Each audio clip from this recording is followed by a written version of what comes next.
we're going to use this piece of PVC, and we have quite a bit to sand off the end of that. So I put a timing mark right here to make sure I'm always on top dead center as I do this.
Focus more on the sides.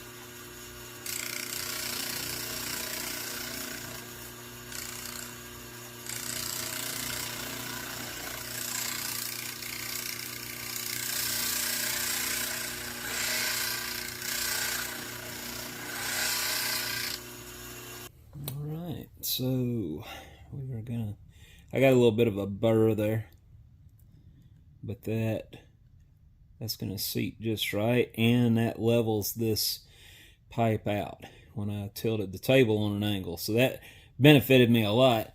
So I had to go back. I forgot about one thing.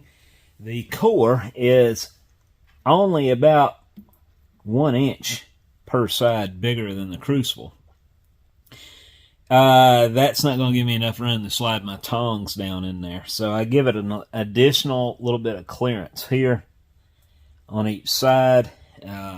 All I did was cut a bunch of little strips of plywood about a 1/2 inch wide, and I just wrapped them around the sides there and then taped them in place. That'll give us our additional clearance to get the tongs down in there.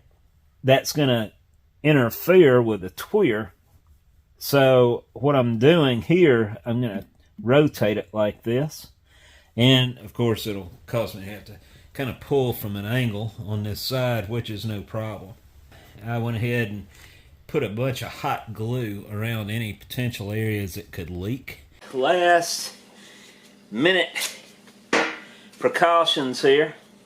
This is going to be floating and right up flush with that, so I don't want that spilling over into that.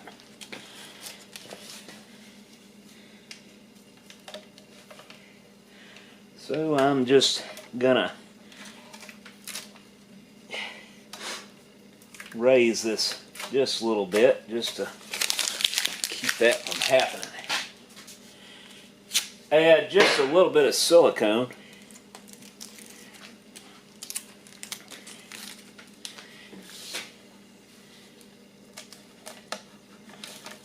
Just on the inside, just to dam that up. Oh, it is pretty chilly out there tonight. But I have a nice warm heater going on inside.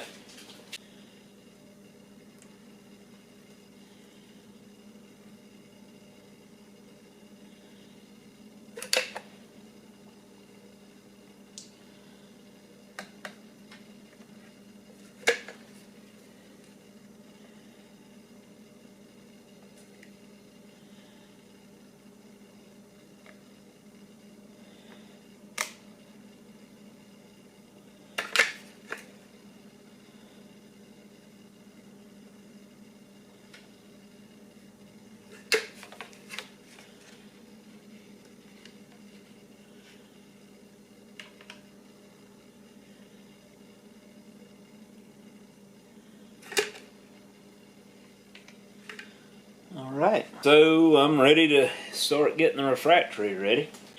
Normally, anytime I put pipes on the intersect of the core, I bond it to it, or I put a hole in there and then I seal it good.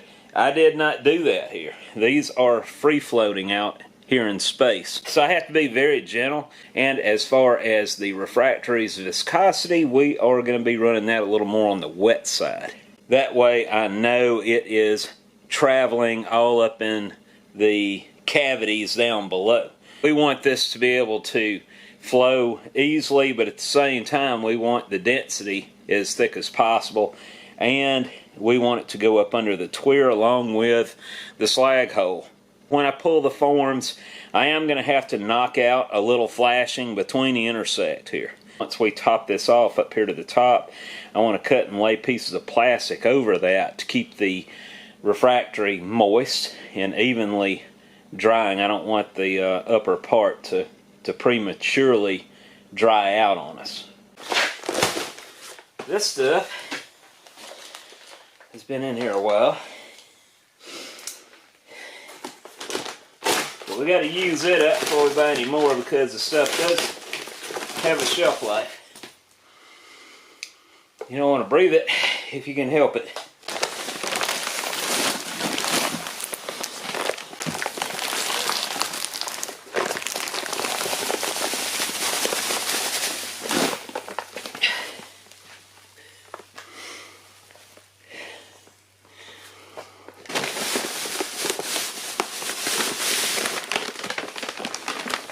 Try not to make any bigger of a cloud than I have to.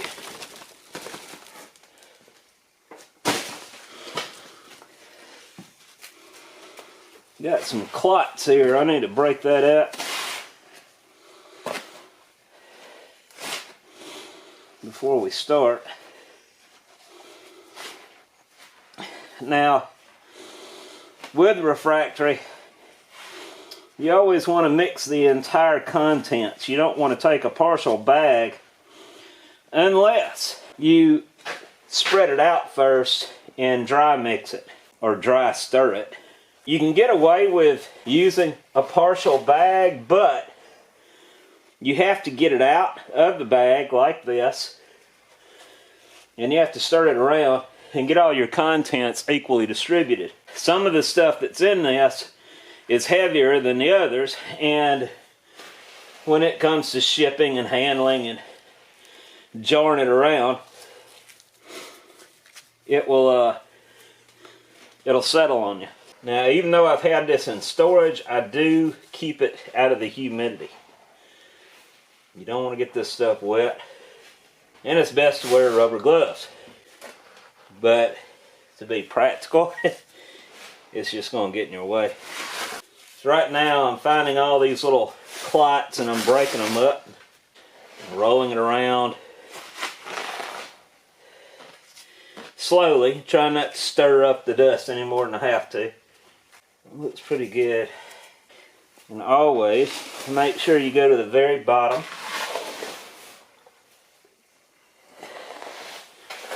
Alright. I'm using only distilled water.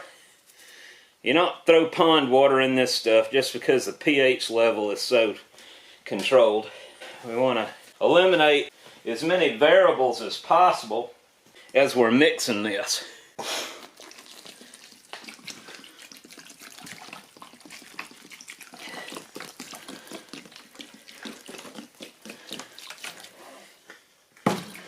Now, they give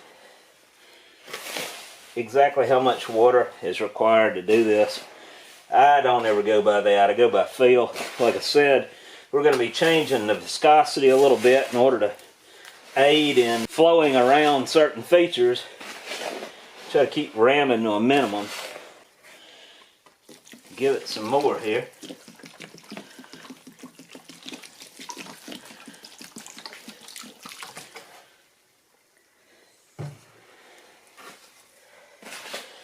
And as I said, always make sure you go to the bottom. You want to evenly distribute your moisture just like you do everything else.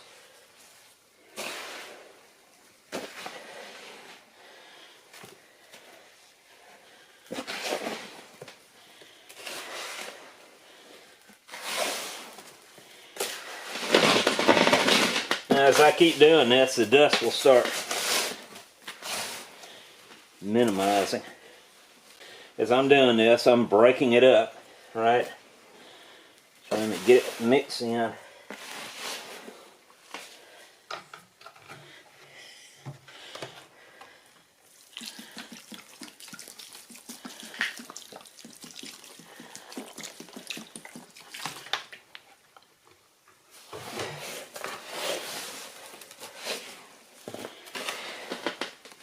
When I'm adding water to this, when I get through with it, you're not going to have any dry spots. It's all going to be evenly damp.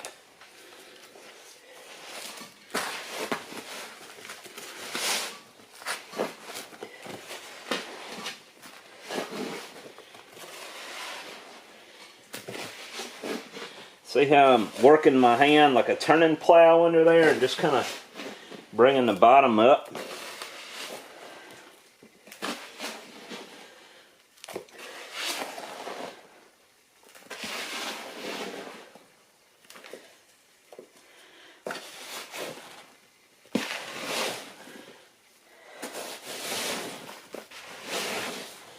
Getting in these corners.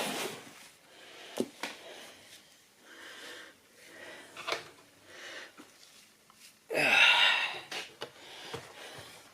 need this elevated better.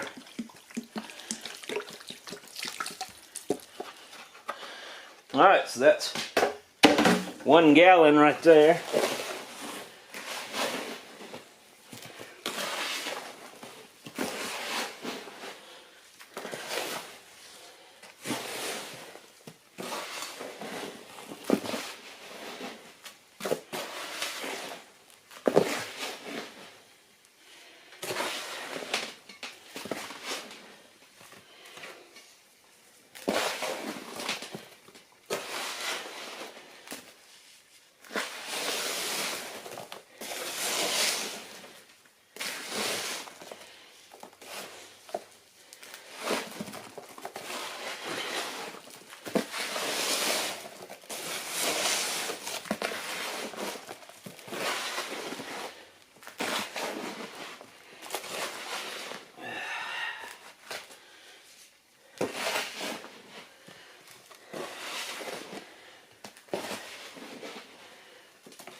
Alright, so I've got, I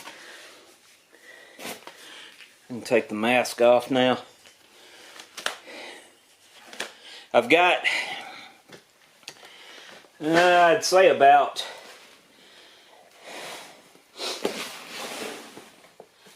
I'm guessing 70% of the moisture I need in here.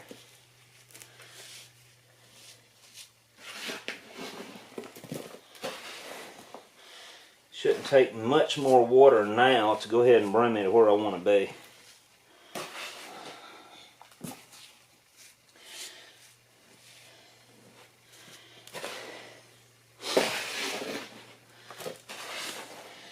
As I keep rolling it, I'm noticing the dry patches are now gone. Now there's a few streaks here. That's going to work out here in a minute.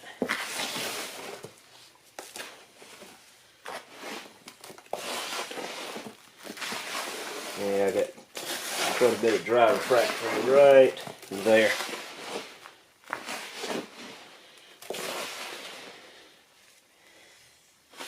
Alright, let's put some more water in.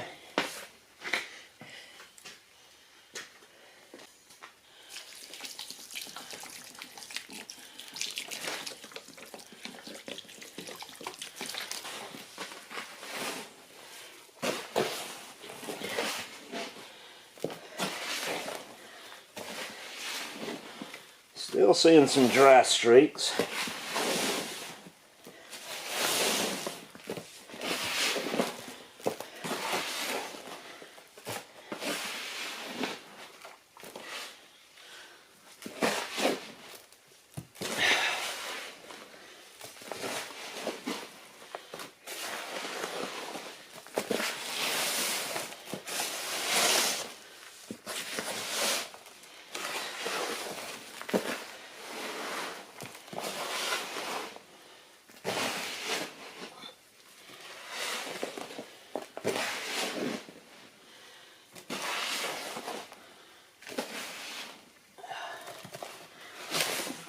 Now it's a little wetter on my side, so I'm going to stir a little more. I want this all evenly distributed.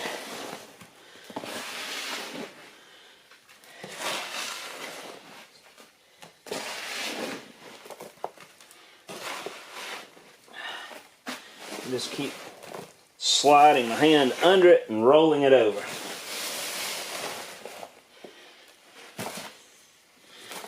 All right, more water.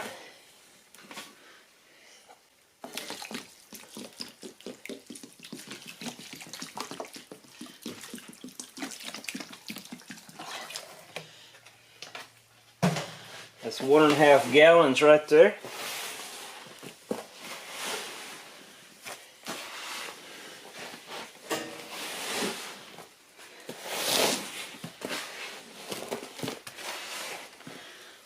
Just cutting it right here and turning it.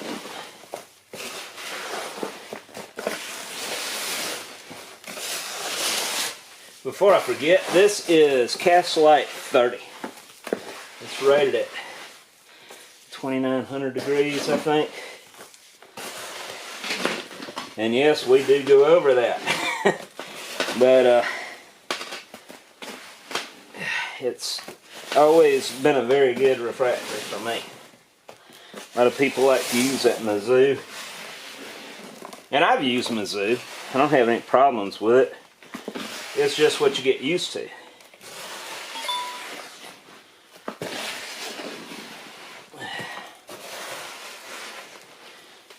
We're getting there.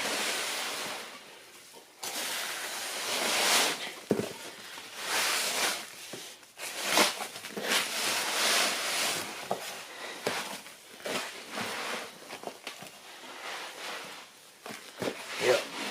It's getting more like mud now.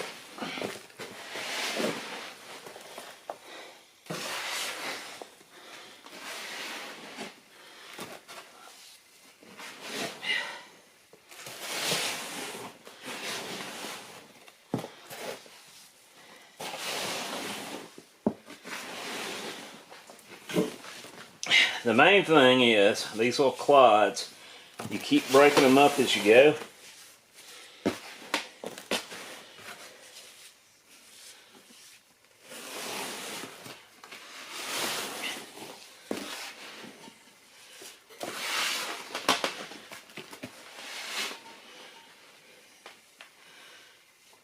When I feel them, I'll go ahead and bust them up.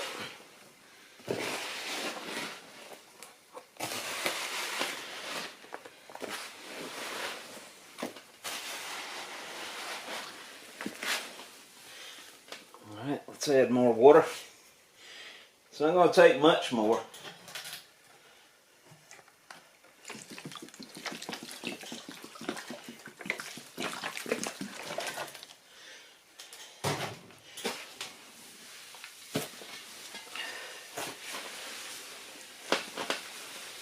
There we go.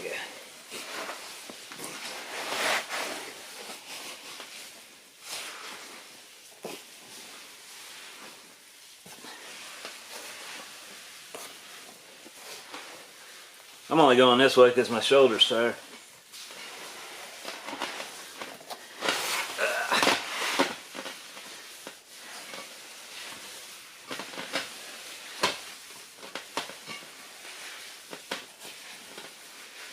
That's getting there.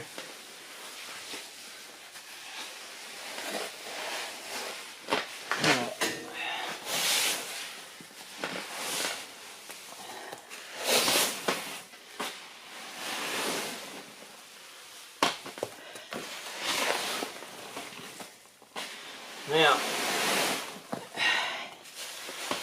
we could actually start putting this in the furnace now.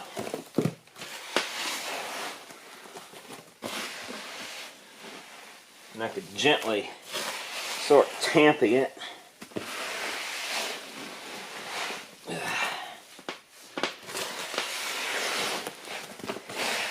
See how I'm making sure I get that off the bottom? Catching these little clumps.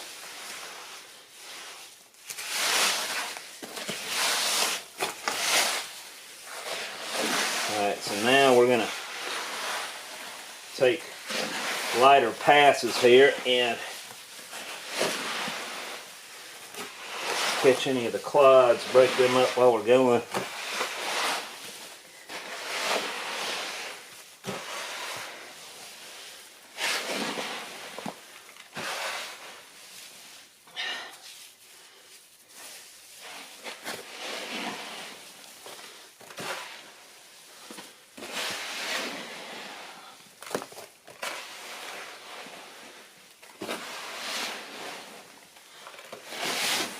Alright, so now it's getting to be a little drier on my side, so I need to do a better job of mixing this.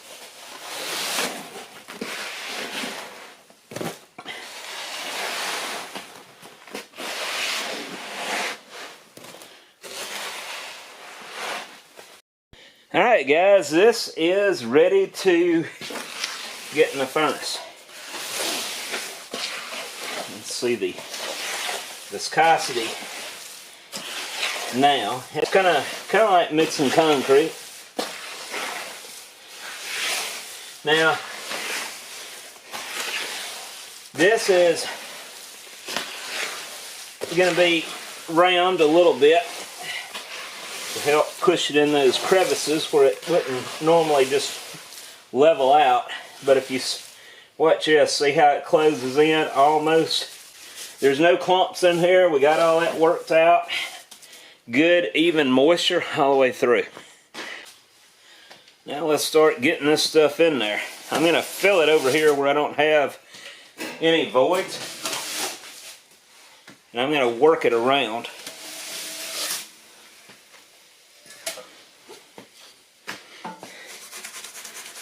Just like that. And that way I'm not putting any undue pressure on those pipes that are in that freeze state.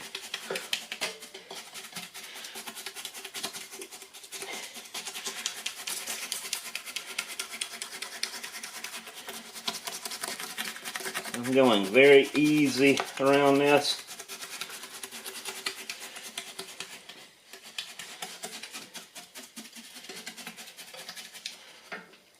All right.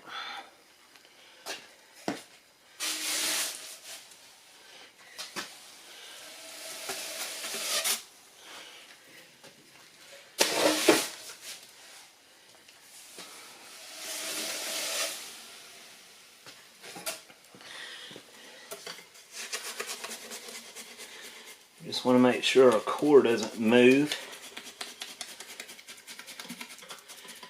Almost all the way around in here.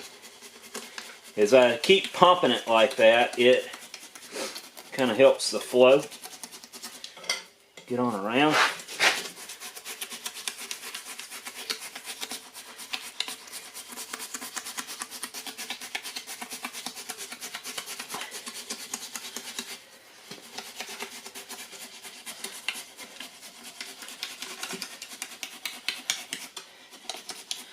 Alright, so I'm entering the box over here now. That's good.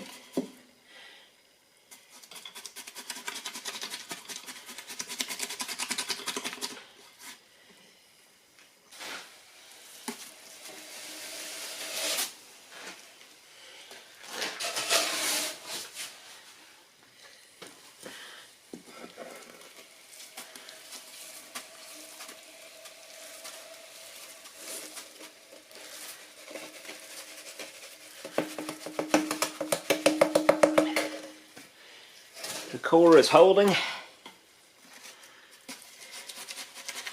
Normally I would pour sand down in the middle of this. This thing is 3-ply thick, so I don't think we're going to need it.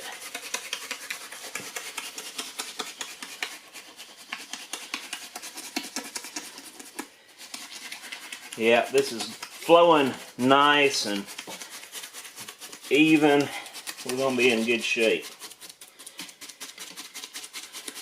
Knock on wood. I'm steadily keeping this moving.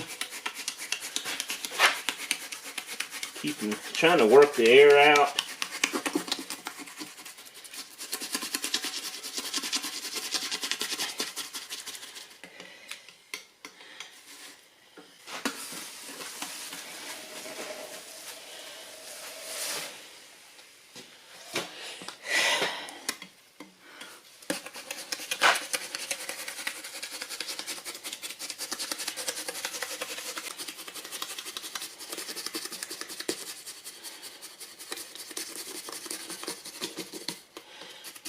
sure I keep this jiggling the whole time up here at the tweeter.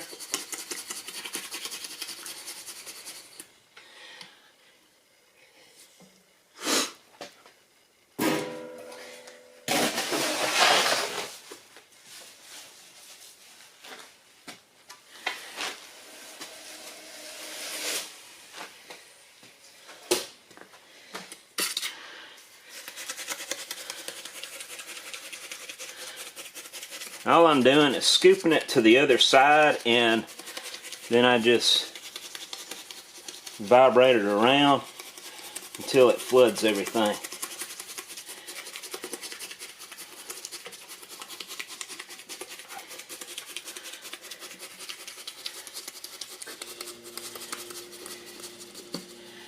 So right there, I've got to make sure that we keep that rammed in there.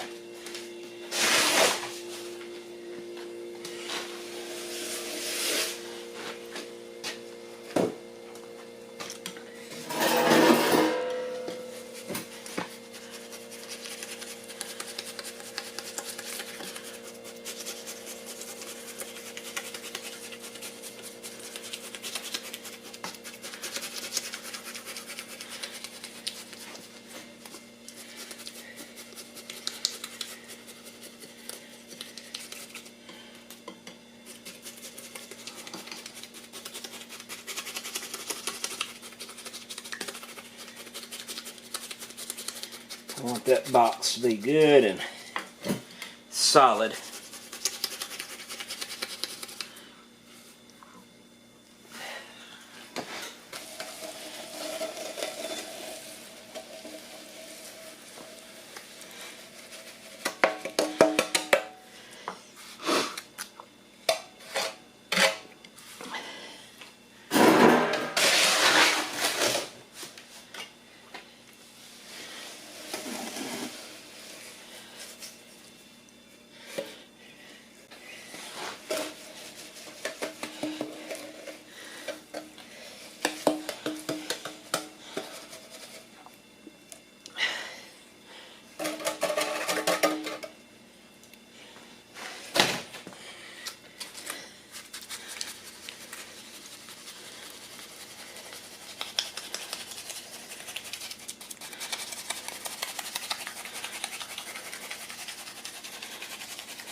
That is one sack.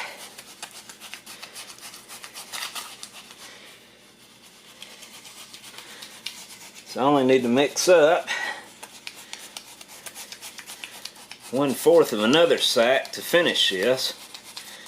And if you remember what I said, you can't just pour 1/4 of the sack out. You need to dry mix it and then put it back in the bag, which you don't use, to evenly distribute everything that's in there.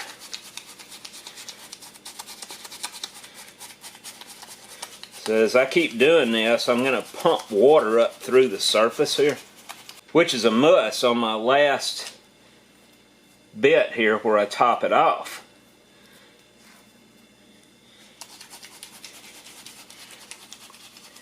I'll try to make enough to go not only in this one but also in the other furnace. But so far, knock on wood, we don't have any leaks. That's good. Now I am I gotta get another tub to dump that in and mix it. So I'll bring you back as I'm topping this off. So we've got the first batch in. We like about 3 inches coming topping it off. And we don't need near this much to fill the other little furnace that I'm making for Josie, along with top that off. I'm going to say we need 1/3 of this. So as I said earlier, you want to empty the whole bag in here. If you have to break a sack just to get a portion of it, you got to do this. You've got to dry mix the whole thing, because of shipping and handling, it'll take the heavier particles and they'll dance to the bottom of the bag, and you're not getting a good sufficient mix when you go to get a partial bag. So I'm only going to take what I think we need. I'd rather have too much made up than not enough, because of the work involved. Because we had to take the tub outside, wash it out, dry it, torch it, dry off all the moisture before I could do this.